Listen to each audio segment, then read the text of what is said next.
Coran et Bible verset du jour. Découvrons ensemble le Coran et la Bible. Aujourd'hui, verset du Coran et demain, verset de la Bible. Voici les versets. Sourate 8, versets 55 à 64. Les pires bêtes auprès d'Allah sont ceux qui ont été infidèles dans le passé et qui ne croient donc point actuellement. Ceux-là même avec lesquels tu as fait un pacte et qui chaque fois le rompent sans aucune crainte d'Allah.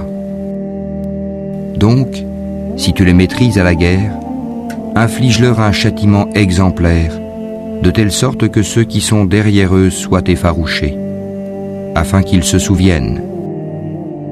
Et si jamais tu crains vraiment une trahison de la part d'un peuple, dénonce alors le pacte que tu as conclu avec, d'une façon franche et loyale, car Allah n'aime pas les traîtres.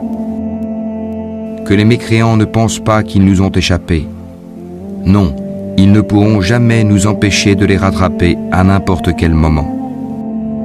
Et préparez pour lutter contre eux tout ce que vous pouvez comme force et comme cavalerie équipée, afin d'effrayer l'ennemi d'Allah et le vôtre, et d'autres encore que vous ne connaissez pas en dehors de ceux-ci, mais qu'Allah connaît. Et tout ce que vous dépensez dans le sentier d'Allah vous sera remboursé pleinement, et vous ne serez point lésés.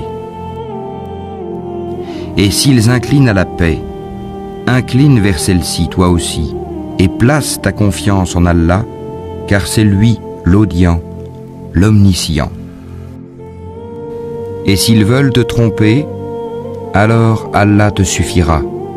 C'est lui qui t'a soutenu par son secours, ainsi que par l'assistance des croyants. Il a uni leur cœur par la foi. Aurais-tu dépensé tout ce qui est sur terre, tu n'aurais pu unir leur cœur. Mais c'est Allah qui les a unis, car il est puissant et sage.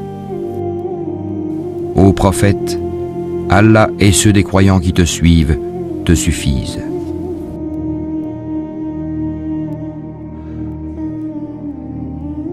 Unissons-nous avec un Dieu créateur qui nous a créés et qui nous entoure en permanence, car il est omniprésent, omniscient et omnipotent.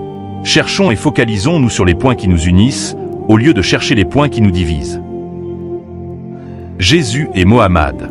Pas de comparaison, ni de distinction. Eux deux et comme tous les autres envoyés. Noé, Abraham et Moïse, etc. Eux tous ont été choisis par Dieu pour la même mission. Appeler les gens vers Dieu et faire la volonté de Dieu, voilà leur mission. Grand respect aux 3 livres.